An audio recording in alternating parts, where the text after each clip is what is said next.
RVNL, Ircon International, IRFC, Realtel Corporation, rights, ये सब Indian railways के वो स्टॉक्स हैं जिन्होंने पिछले एक साल में इनके इन्वेस्टर्स को धमाकेदार रिटर्न्स दिए हैं। कोई केस में तो रिटर्न 100% से भी ज़्यादा रहा है। बट रिसेंटली इन स्टॉक्स में एक शार्प करेक्शन दिखा है। क्या ये स्टॉक्स ओवर वैल्यूड है? क्या इन्हें लॉन्ग टर्म के लिए होल्ड करने का कोई सेंस बनता है? काफ़ी सालों से पब्लिक सेक्टर कंपनीज यानी सरकारी ओनरशिप रखने वाली कंपनीज का नाम काफ़ी खराब हुआ है, बट पिछले कुछ महीनों से ये स्टॉक्स अपने इन्वेस्टर्स को अच्छे रिटर्न्स देने लगे हैं, जो इंडिया में होने वाले डेवलपमेंट्स को रिफ्लेक्ट करता है। आपको मोदी जी का स्टेटमेंट तो याद ही होगा, शेयर मार्केट में रुचि रखने वाले को भी ये गुरु मंत्र है कि जो सरकारी कंपनियों को ये लोग गाली देना, आप उसमें दांव लगा दीजिए, था आप अच्छा ही हो जाएगा। बट अचानक से सारे रेलवे स्टॉक्स क्यों चल रहे हैं? क्या इनका बुल रन खत्म हो गया है? एंड इन सब में से हमारा फेवरेट कौन सा है? आइए जानते हैं इस वीडियो में। कई बार ट्रेडर्स ऑप्शंस ट्रेडिंग में एंटर तो करते हैं, but they don't really know the basics of it. इसी वजह से वो काफी सारे लॉसेस जनरेट करते हैं। टू प्रिवेंट दिस, upsurge.club ने ज्योति बुधिया के साथ एक कोर्स बनाया है called option trading for beginners, जिसने ऑप्शन ट्रेडिंग के सारे बेसिक्स और फंडामेंटल्स को कवर किया है। इसका लिंक डिस्क्रिप्शन में है and you can check it out today. Why railway sector? पिछले साल हमारे prime minister mister Narendra Modi ने इंडिया को 2047 तक एक डेवलप्ड देश बनाने का विजन प्रेजेंट किया था। उन्होंने आने वाली 25 साल की जर्नी को अमृत काल का नाम दिया था, to describe the upcoming period of laying a strong foundation and making great progress. ये गोल अचीव करने के लिए और इंडिया को 2025 तक एक $5 ट्रिलियन की इकोनॉमी बनाने के लिए गवर्नमेंट इंफ्रास्ट्रक्चर स्पेंडिंग पे जोर दे रही है। इंफ्रास्ट्रक्चर सेक्टर जैसे पावर, ब्रिजेस, डैम्स, रोड्स और इलेक्ट्रिसिटी एक इकोनॉमी को डेवलप करने में एक कैटलिस्ट की तरह काम करते हैं, और रेलवेज ट्रांसपोर्ट इंफ्रास्ट्रक्चर का एक बहुत इंपॉर्टेंट कंपोनेंट है। एक efficient railway network transportation speed बढ़ाती है और लॉजिस्टिक कॉस्ट को कम करती है, बट हमारी करंट रेलवे ट्रांसपोर्टेशन काफ़ी स्लो है एंड हमारे इकोनॉमिक ग्रोथ के पेस को मैच नहीं कर पा रही है। इसी चीज़ को सॉल्व करने के लिए रेलवे मिनिस्ट्री काम कर रही है एक डेडिकेटेड फ्लाइट कॉरिडोर बनाने में, जो कार्गो ट्रेन्स यानी कि माल गाड़ियों के लिए एक स्पेशल ट्रैक है। गति शक्ति मल्टी मॉडल पॉलिसी के अकॉर्डिंग गवर्नमेंट 2025 तक 100 कार्गो टर्मिनल्स बनाने का टारगेट कर रही है, जिसमें से 48 ऑलरेडी कमीशन हो चुके हैं। हमारी फाइनेंस मिनिस्टर निर्मला सीतारमण ने इंडियन रेलवेज को 2.4 लाख करोड़ का कैपिटल एलोकेट किया है, जो कि अब तक का सबसे हाईएस्ट आउटले है एंड FY 2013-14 के अमाउंट से 9 टाइम्स ज्यादा है। 2025 तक इंडिया 400 वंदे भारत ट्रेन तैयार करना चाहती है एंड इसके लिए मैन्युफैक्चरिंग कैपेसिटी भी सेटअप की जा रही है। वंदे भारत एक्सप्रेस इंडिया की पहली सेमी हाई स्पीड ट्रेन है विद वर्ल्ड क्लास एमिनिटीज। अभी तक 34 ऐसी ट्रेन्स ऑपरेशनल हो चुकी हैं। अमृत भारत स्कीम के तहत 1300 रेलवे स्टेशंस को भी रीडेवलप और मॉडर्नाइज किया जा रहा है। हमारे 95% व्यूअर्स वीडियो देखते तो है बट सब्सक्राइब नहीं करते। अगर आपको वंदे भारत की स्पीड से अपनी ट्रेडिंग और इन्वेस्टिंग जर्नी में आगे बढ़ना है तो अपसर्च के चैनल को सब्सक्राइब करिए एंड बेल आइकॉन दबाइए, ताकि आप कोई भी स्टॉक मार्केट अपडेट या इन्वेस्टिंग एंड ट्रेडिंग स्ट्रैटेजी को मिस ना करें। ये तो हमने देख लिया कि इंडियन रेलवे सेक्टर के लॉन्ग टर्म में बहुत अच्छे बदलाव आने वाले हैं एंड गवर्नमेंट का फंडिंग सपोर्ट भी पूरा है। अगर रेलवे सेक्टर अच्छा करती है तो रेलवे से जुड़े स्टॉक्स भी डेफिनेटली अच्छा परफॉर्म करेंगे। पर ये पूरे रेलवे स्टॉक्स के सेट में से हम सबसे ज्यादा इंटरेस्टेड है IRFC में, एक ऐसा मोनोपोली बिजनेस जो गवर्नमेंट के रेलवे इंफ्रास्ट्रक्चर प्लान्स का डायरेक्ट बेनिफिशियरी है। Capital spending, bullet trains, catering services, tracks या और कोई भी रेलवे रिलेटेड एक्टिविटी के लिए इसे तो फायदा होगा ही। 1980s के पहले इंडियन रेलवेज अपने रेवेन्यू एंड गवर्नमेंट के बजट एलोकेशन पर ही रिलाय करती थी, बट ये फंड्स रेलवे की एक्सपेंशन और ऑपरेशंस के लिए काफ़ी नहीं था। जब उन्हें एडिशनल पैसे की ज़रूरत होती थी उनको मिनिस्ट्री ऑफ फाइनेंस के पास जाना पड़ता था, बट क्योंकि मिनिस्ट्री ऑफ फाइनेंस की दूसरी भी रिस्पॉन्सिबिलिटी थी, वो रेलवेज को इतनी डेडिकेशन नहीं दे पा रहे थे। 12 दिसंबर 1986 को Indian railways finance corporation setup हुआ, जो डोमेस्टिक और ओवरसीज मार्केट से फंड सोर्स कर सके एंड इंडियन रेलवेज की नीड्स को मीट कर सके। IRFC का मेन ऑब्जेक्टिव है इंडियन रेलवेज के प्रोजेक्ट्स के लिए पैसे जमा करना एंड उन्हें फंड करना। IRFC को रेलवेज का इन्वेस्टमेंट बैंकर कहा जा सकता है। And last but not the least, ministry of railways के अंडर आने वाली दूसरी कंपनीज जैसे इरकॉन एंड RVNL को फंड्स लेंड करना। FY23 में इस कंपनी का 68.4% रेवेन्यू लीज ऑपरेशन से ही आया। आप देख सकते हैं कि RIFC के 4.67 लाख करोड़ के AUM में से 98.73% रेलवे मिनिस्ट्री को ही जाता है। IRFC एसेट्स खरीद कर ये पैसे रेस करके डायरेक्टली इंडियन रेलवेज को नहीं देती। इनफैक्ट इसका मिनिस्ट्री ऑफ रेलवेज के साथ बहुत ही इंटरेस्टिंग एंड इम्पॉर्टेंट एग्रीमेंट है जो समझना बहुत जरूरी है। हर साल IRFC मिनिस्ट्री ऑफ रेलवेज के साथ बैठकर एक स्टैंडर्ड लीज एग्रीमेंट बनाती है जिसमें IRFC agrees to lease out its rolling stock and project assets to the Indian Railways in the form of a financial lease। एक financial lease रेंट पे देने वाली ऑपरेशनल लीज से थोड़ा सा अलग होता है। इसे एक एग्जाम्पल से समझते हैं। मान लीजिए आपको अपने बिजनेस के लिए एक फैक्ट्री सेटअप करनी है, पर आपके पास फैक्ट्री खरीदने के पैसे नहीं है।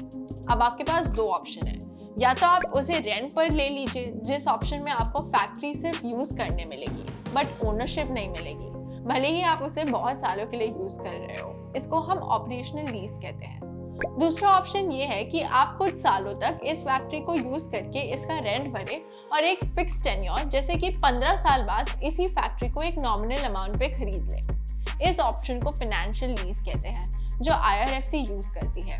IRFC रोलिंग स्टॉक एसेट्स को खरीद के 15 से 30 इयर्स के लिए इंडियन रेलवेज को लीज पर देती है, जिस दौरान वो अपना principal amount, borrowing cost and interest margins cover कर लेती है एंड अग्रीड टर्म्स के बाद वो एसेट्स परमानेंटली इंडियन रेलवेज की हो जाती है। जब IRFC इंडियन रेलवेज को फंड्स प्रोवाइड करती है या एसेट्स लीज पर देती है, या अपने कॉस्ट ऑफ बोरिंग के ऊपर एडिशनल मार्जिन्स लगा कर देती है।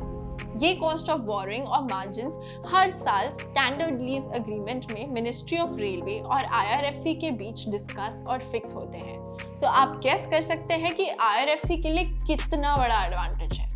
अगर कोई साल में मार्केट से रेस किए जाने वाले फंड्स की कॉस्ट बढ़ भी जाती है तो भी वो IRFC के लिए इतनी बड़ी प्रॉब्लम नहीं होगी, क्योंकि वो अपना मार्कअप तो ऐड करके ही फाइनल कॉस्ट इंडियन रेलवेज को पास ऑन करती है।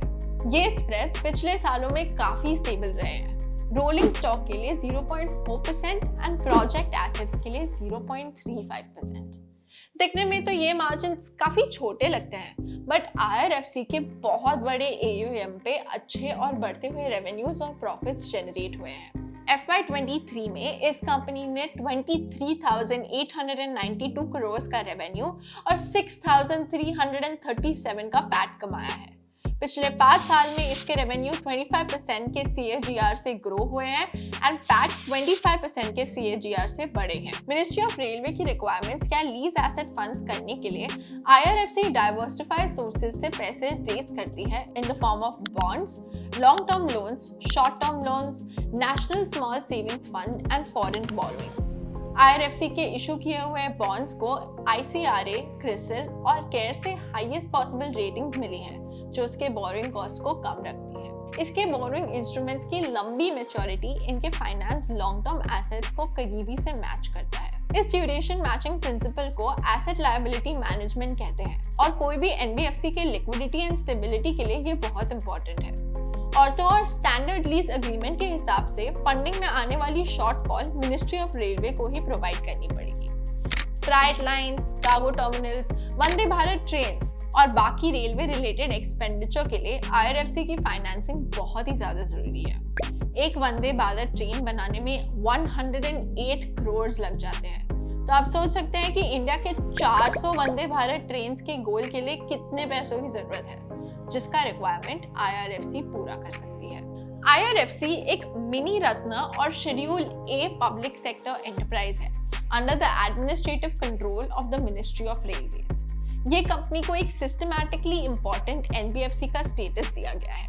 एक सिस्टमैटिकली इंपॉर्टेंट NBFC ऐसी NBFC होती है जिसका एसेट साइज 500 करोड़ से ज्यादा है और जिसके ऑपरेशंस हमारी इकोनॉमी के स्टेबिलिटी के लिए इंपॉर्टेंट है। आपको अब तक समझ आ गया होगा कि IRFC इंडियन रेलवेज की ग्रोथ के लिए कितनी इंपॉर्टेंट है। बीइंग अ PSU, इस कंपनी की majority share holder Indian government है, holding an 81.81% stake as of 27 सितंबर 2023। अब हम नजर डालते हैं IRFC के फाइनेंशियल्स पर। IRFC 4,66,938 करोड़ के AUM को मैनेज करती है और ये AUM FY19 से लेके FY23 तक 25.05% के ईयरली रेट से ग्रो हुई है। क्योंकि ये एक कॉस्ट प्लस मॉडल पे ऑपरेट करता है, इसके net interest margins over the years stable रहे हैं। कमाए हुए इंटरेस्ट और बोरोइंग्स पे किए हुए इंटरेस्ट के अंतर को नेट इंटरेस्ट मार्जिन कहते हैं। NIM जानने के लिए एवरेज अर्निंग एसेट्स को इसी डिफरेंस से डिवाइड किया जाता है। IRFC एक एसेट लाइट मॉडल है जिसका काम पैसे रेज करना एंड इंडियन रेलवेज को फंडिंग प्रोवाइड करना है। इसीलिए उसे ज्यादा एम्प्लॉयज की जरूरत नहीं है और थोड़ा काम आउटसोर्स भी होता है, जिस वजह से उसके ऑपरेटिंग एक्सपेंसेस काफी लो रहते हैं, not even 1% of its total income. Being a PSU, इसे टैक्स बेनिफिट्स भी मिलते हैं। इन रीजंस की वजह से IRFC के रिटर्न रेशियोज यानी ROA एंड ROE भी काफी इंप्रेसिव और स्टेबल रहे हैं। यहाँ एक बात समझना जरूरी है, नॉर्मली कोई भी बैंकिंग या NBFC स्टॉक के नेट इंटरेस्ट मार्जिन्स ROAs और ROEs को बारीकी से एनालाइज किया जाता है।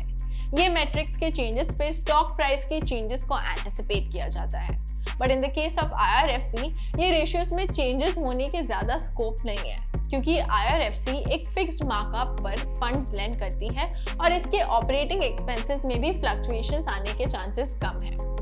अब हम बात करेंगे कि इसकी GNPs और NNPS की, यानी gross non performing assets and net not performing assets. जब एक बैंक या NBFC के बोरोवर्स बोरो किए हुए पैसे रिटर्न नहीं कर पाते हैं, यानी अपने लोन्स पर डिफॉल्ट करते हैं, तो उसे नॉन परफॉर्मिंग एसेट कहा जाता है। क्योंकि IRFC मिनिस्ट्री ऑफ रेलवेज को लेंड करती है, जिसे यूनियन बजट से पैसा आता है एंड गवर्नमेंट रेयरली अपने लोन्स पर डिफॉल्ट करती है, IRFC ने 1986 से अब तक 0 NPS रिपोर्ट की है। जहाँ तक IRFC की फाइनेंशियल स्टेबिलिटी और रिस्क का सवाल है, इसका capital adequacy ratio, also known as capital to risk weighted assets ratio, एक स्ट्रॉन्ग 512% के लेवल पे खड़ा है एंड नेट गियरिंग रेशियो भी अंडर कंट्रोल है। आप देख सकते हैं कि IRFC फाइनेंशियली भी एक सॉलिड पोजीशन पे है। अब तक हमने IRFC के सारे पॉजिटिव पॉइंट्स को समझा है, बट जैसे ही हर ट्रेन जर्नी परफेक्ट नहीं हो सकती, वैसे भी कोई भी स्टॉक परफेक्ट नहीं हो सकता।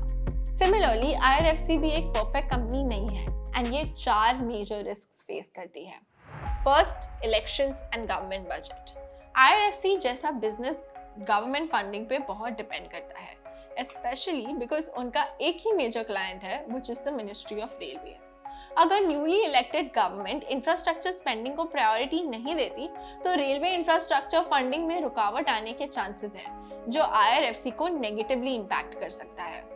Second, share price volatility. IRFC का पब्लिक फ्लोट 15% से भी कम है, जो कि काफी लो है। जब भी कोई कंपनी में कम शेयर्स ट्रेड होते हैं, उसकी वॉलेटिलिटी ज्यादा होती है। ऐसे शेयर्स न्यूज़ और दूसरे मार्केट इन्फ्लुएंसिंग फैक्टर्स की वजह से बहुत बड़ी रेंज में ट्रेड करते हैं। थर्ड, IRFC के मैनेजमेंट ने अपने कॉन कॉल्स में कहा है कि वो लॉन्ग टर्म में प्राइवेट प्लेयर्स को भी फाइनेंस करने में इंटरेस्टेड है to diversify their revenue. Currently IRFC एक 0 NPA बिजनेस है, बट अगर वो प्राइवेट प्लेयर्स को लेंड करना शुरू करे तो उनके NPS को खतरा हो सकता है। Finally, most public sector companies में कुछ इनएफिशिएंसीज होती है, स्पेशली इंडिया में। बिकॉज IRFC एक गवर्नमेंट कंपनी है, इसे अपने प्रॉफिट्स का लगभग 30% एज अ डिविडेंड देना पड़ता है, जो इसकी ग्रोथ को रिस्ट्रिक्ट कर सकती है। इसके अलावा IRFC के मैनेजमेंट पे भी एक मेजर इशू रेज हुआ था जब CBI ने इसके ex chairman and managing director Amitabh Banerjee पर corruption and misuse of position का आरोप लगाया। IRFC के वैल्यूएशन के बारे में बात करने से पहले इसके एक रिसेंटली आए न्यूज को एड्रेस करना जरूरी है। अब देखो, गवर्नमेंट IRFC में 86.3% का स्टेक होल्ड करती थी। रिसेंटली न्यूज आई थी कि गवर्नमेंट ने अपना 4.55% स्टेक डाइल्यूट करना चाहा है through an offer for sale An offer for sale is when promoter अपने शेयर्स बेचकर कंपनी में अपना स्टेक कम कर देती है via the exchange. यूजुअली तो एक प्रमोटर के स्टेक डायल्यूशन को नेगेटिवली व्यू किया जाता है एंड इस वजह से अनाउंसमेंट के बाद IRFC के शेयर्स करीब 9% गिरे थे। एज अ साउंड इन्वेस्टर, कोई भी कंक्लूजन बनाने से पहले इस डायल्यूशन के पीछे का असली रीजन जानना जरूरी है। एक्चुअल में ये डायल्यूशन का स्टेप नॉर्मल है क्योंकि सेबी के रूल्स के मुताबिक किसी भी कंपनी को अपने IPO के 5 साल के अंदर 25% का मिनिमम पब्लिक फ्लोट मेंटेन करना होता है। 4.55% के डायल्यूशन के बाद IRFC की स्टेक 81.81% हो गई है। ये गेस करना आसान है कि in the coming years government IRFC में और भी डायल्यूशन कर सकती है। अब जो हम इस कंपनी के प्रोज एंड कॉन्स को समझ चुके हैं, इसकी वैल्यूएशन पे नजर डालते हैं। With a life time high of 92.35, IRFC ने रिसेंटली ₹1 लाख करोड़ का मार्केट कैप क्रॉस किया है, making it the most valuable railway stock and the 10th most valuable PSU। अगर आपने एक साल पहले IRFC के शेयर्स खरीदे होते तो आपने अब तक 254% के रिटर्न्स बना लिए होते डिस्पाइट द रीसेंट करेक्शन। एक महीने पहले खरीदा होता तो भी 55% रिटर्न्स बन गए होते। पर क्या यह स्टॉक करेक्ट होने के बाद भी ओवरवैल्यूड है? कोई भी बैंकिंग या NBFC स्टॉक को वैल्यू करने के लिए हम ये देखते हैं कि वो अपने एसेट्स या फंड्स से कितने अच्छे से इंटरेस्ट बना रहे हैं और अपने NPS को कैसे कंट्रोल कर रहे हैं। प्राइस टू बुक वैल्यू एक ऐसा मल्टीपल है जो हमें ये चेक करने में हेल्प करता है। ये मल्टीपल हमें ये बताती है पर शेयर के लिए हम कंपनी के बुक वैल्यू के लिए कितना पे कर रहे हैं। कोई भी कंपनी की प्राइस टू बुक वैल्यू जानने के लिए उसके प्राइस को यूज बुक वैल्यू पर शेयर से डिवाइड किया जाता है। पिछले एक साल में IRFC की प्राइस टू बुक वैल्यू 0.64 से 2.1 पे आ गई है, despite having a steady book value, जो हमें बताती है कि इसकी वैल्यूएशन बहुत ज़्यादा बढ़ चुकी है। अगर हम IRFC के 2.1 के प्राइस टू बुक वैल्यूएशन को दूसरी पब्लिक सेक्टर फाइनेंसिंग कंपनीज जैसे पावर फाइनेंस एंड REC के 0.9 एंड 1.2 के मल्टीपल से कंपेयर करें तो IRFC काफ़ी ओवरवैल्यूड लगता है। आप देख सकते हैं कि करंटली बाकी रेलवे स्टॉक्स भी अपने हिस्टोरिकल वैल्यूएशंस के कंपैरिजन से ज़्यादा महंगे लग रहे हैं। अब तक आपको IRFC के बिजनेस, फ्यूचर प्रॉस्पेक्ट्स, रिस्क और वैल्यूएशन की अच्छी समझ आ गई होगी। बट कोई भी स्टॉक में इन्वेस्ट करना या ना करना एक वन टाइम डिसीजन नहीं हो सकता। स्पेशली लॉन्ग टर्म इन्वेस्टिंग के लिए एक बिजनेस एंड उसकी इंडस्ट्री के चेंजेस को कंटिन्यूसली ट्रैक करना जरूरी है। In the case of IRFC, make sure कि आप मिनिस्ट्री ऑफ रेलवेज के developments, government policy changes and company के NPS को ट्रैक कर रहे हैं, सिंस ये चीज़ें IRFC के स्टॉक प्राइस में एक बड़ा इम्पैक्ट क्रिएट कर सकती हैं। इस वीडियो में हमने रेलवे सेक्टर के फ्यूचर प्रॉस्पेक्ट्स और IRFC के प्रोस, कॉन्स, वैल्यूएशंस तीनों को कवर किया है। अब आप हमें ये बताइए कि इन लेवल्स पर क्या आप IRFC में इन्वेस्ट करोगे? Let us know in the comments.